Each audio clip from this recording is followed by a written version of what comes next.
Welcome to episode 100.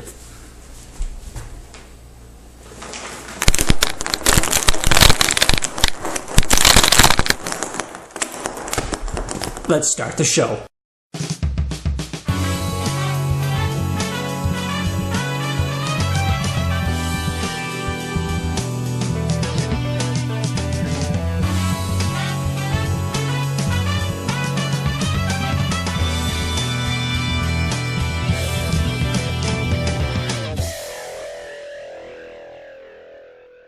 Hello everyone, Jeff Eccles here with The Lonely Vine for episode 100. Surprised I made it, didn't think I would at sometimes, but here we are at episode 100. Can't wait to get to this episode, and then can't wait to get into episode 101 and beyond. Let's see. Man, I have been trying to come up with what I was going to do for episode 100 for like months. I'm trying to think of what I want to do. Did I want to go back and revisit the very first wine I tasted on The Lonely Vine, which was a Franciscan Cabernet? That would have been the third time I'd tasted a Franciscan Cabernet. Not that I would have minded, but I didn't really want to do that. Did I want to do blind tastings to see how far it advanced? I could have done that, but I didn't want to. Did I want to do a clip show? I love clip shows, but there's something about clip shows when they're on, big dates, like I think to like a TV show when their 100th episode is a clip show. It always doesn't sit right with me. So maybe in the future you'll see a clip show, but not for episode 100. So as I was thinking through it, I wanted to try to do something that was going to be really unique. And as I started thinking more about it, I wanted to do something that a lot of you couldn't do, couldn't taste, couldn't try out. So finally I was like, I've got to do something local. I've got to do something that's purely Colorado Springs. That's what I've got to do. So we're going to taste a couple wines today. We're going to taste a Darting Riesling Cabernet, and this is from Pfalz. This is 2011. So we have a white wine, a light white wine. And we're also going to taste this Pruno. This is a Ribera del Duero red wine, 2009. So we're going to taste a lighter style white and a heavier red. And what are we going to do that's different? We're sitting in the same spot we always sit in. And so we're going to taste it here. And then we're going to take our little tasting on the road. Not just on the road, but up the road. That's right. You thought I was out, didn't you? We're going to taste some wine from the top of America, from the top of Pikes Peak. Why? Why not? So, let's get started. We'll start here, we'll go there, and then we'll come back. So, let's get started with the white, shall we? Again, this is the Darting Riesling Cabernet from Pfalz. Pfalz. So this is going to be a German Riesling. It's going to be maybe have a little bit of sweetness, but most likely it's going to be on the drier side. Let's get right into it because we have a lot to do. Sight-wise, straw yellow, pretty normal. No green. Sometimes you might see a green. We don't see that in this one. Let's get right to the nose and see what we get. So definitely, I'm getting a lot of that river rock kind of smell. That minerality is really coming through.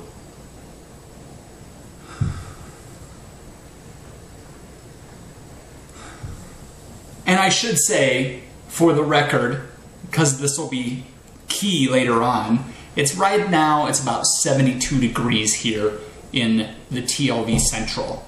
I think it's going to dip a little bit when we taste these a little bit later on. So I'm definitely getting that minerality. I'm getting a little bit of, you know, there's a little bit of a peachy kind of thing coming through.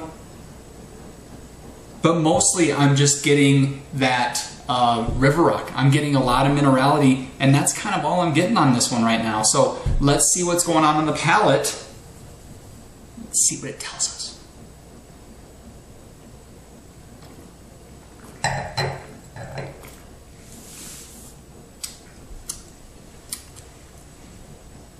So definitely like nice acidity level. That minerality really comes through. There is a little bit of sweetness on this, you know, a little bit of flavor, a little bit of sweet flavor there. I am getting a little bit of that peach component, maybe even a little bit of pear in there.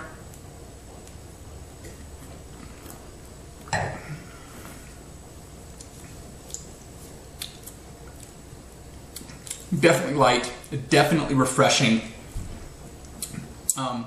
and very good, as German Rieslings generally are. So now the one problem with the kind of tasting I have here is this is a big jump. This is a big jump from this to this, but we'll see if I can power through it. I think I can. All right, the Ribeiro, the Pruno. All right, visually wise, you know, not a lot of staining. So this is going to be primarily the Tempranillo grape, although here it would be called the Tinto Fino grape, with a little bit of Cabernet in it as well. So a bigger wine, much bigger, much heavier, much more body. Color-wise, you know, it's kind of in that garnet kind of color. We have some nice glass staining to it as well. So let's move on to the nose and see what it's showing us.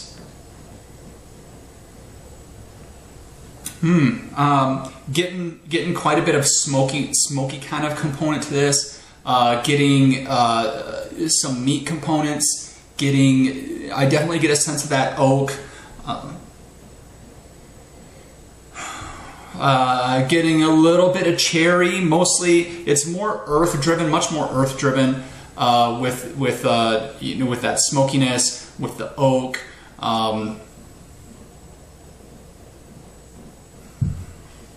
I am getting a little bit of sense of the alcohol as well on the nose, but that should blow off pretty quick.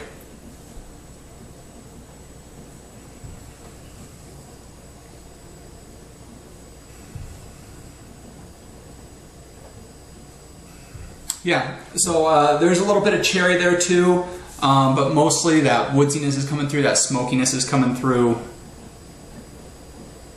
Even, you know, there's just a little bit here and there of a little bit of that Crayola crayon kind of smell as well. So, interesting nose. Let's see what this one has going on in the palate.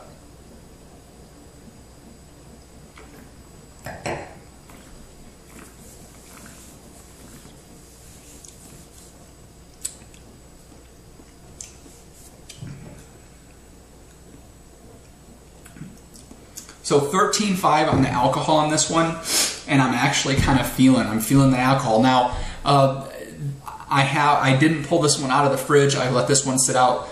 So both of these are being served about 72 degrees. So these are being served a little bit warmer than you would like to. That's probably why I'm getting that come through.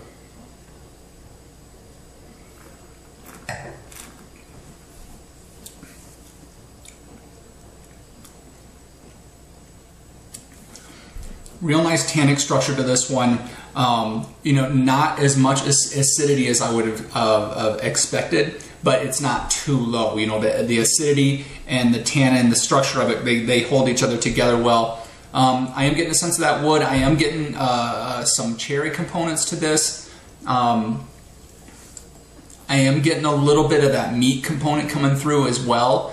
Definitely tell this is warmer climate.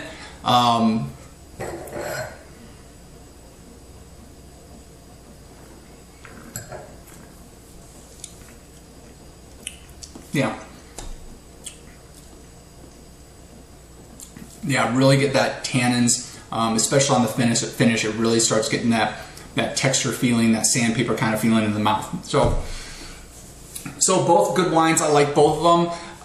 Comparing the two side by side here at 72 degrees, I'm kind of surprised. I prefer the Ribeirão del Torero. I thought maybe at the warmer temperature, although 72. I mean, come on, it's a pretty nice temperature. But just because this one does have, the Riesling does have a little bit of sweetness, so I prefer the full dry of the Ribeirão a little bit better. So here, I'm preferring this one. That's here. Let's drop the temperature, let's up the elevation, and let's see what happens on the mountaintop.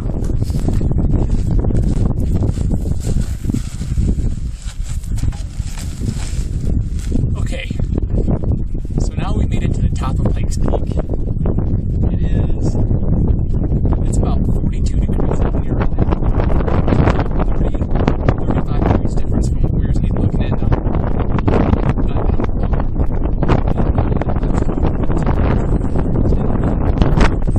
Quite a substantial difference from what we were at before. So now, we're going to look at these wines and see how they perform in this temperature and at this altitude and see if we notice any differences.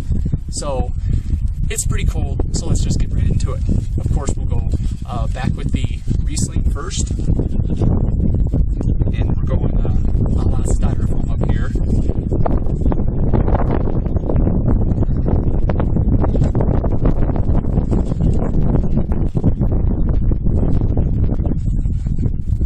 So on the nose, I definitely get a sense of those stone fruits. Definitely get a sense of that minerality, kind of a sense of effervescence to it, even though there isn't any. And definitely get some of that minerality coming through as well. So some of the notes we'd expect, but now let's see what's coming into the palate up here.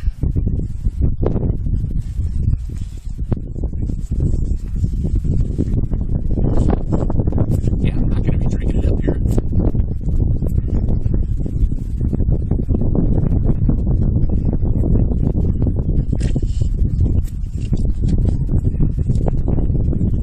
So definitely light and refreshing coming through.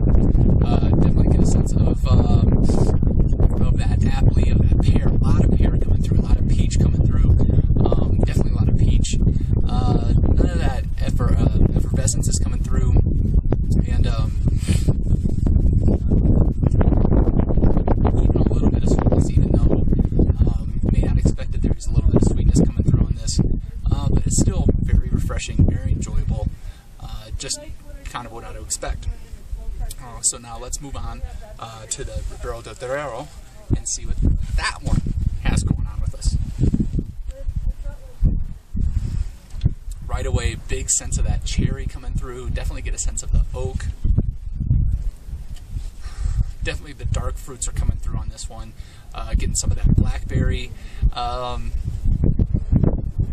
Do get a sense of that woodsiness, kind of that that oak is coming through a little bit.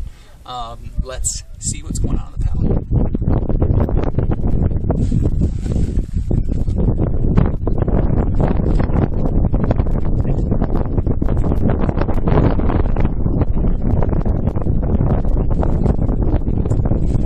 Definitely can tell this one had some more fluid. Those tannins are coming through a lot more. Really getting that feeling of the tannins. That cherry's coming through. The oak is coming through on the finish pretty strong.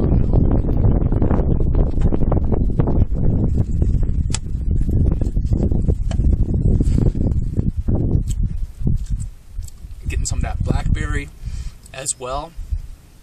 The cherry, the oak, the tannins are coming through and feeling on it. At this temperature right now, you would think I would prefer the red wine more, and it's funny because I tasted the white and then I went to the red. In just that time that we were out here between when I tasted the white and the red has gotten so cold that I'm probably losing some of the flavors that are coming through on it. I should try their white one more time.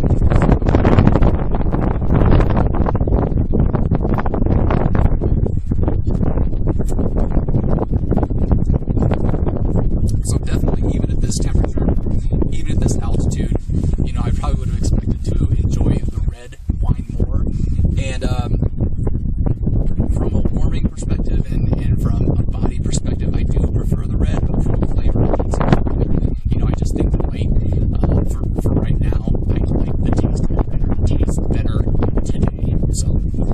there you have it from that perspective.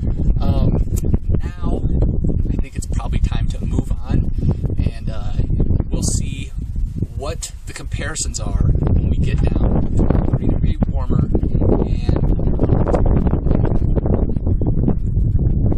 8,000 less feet.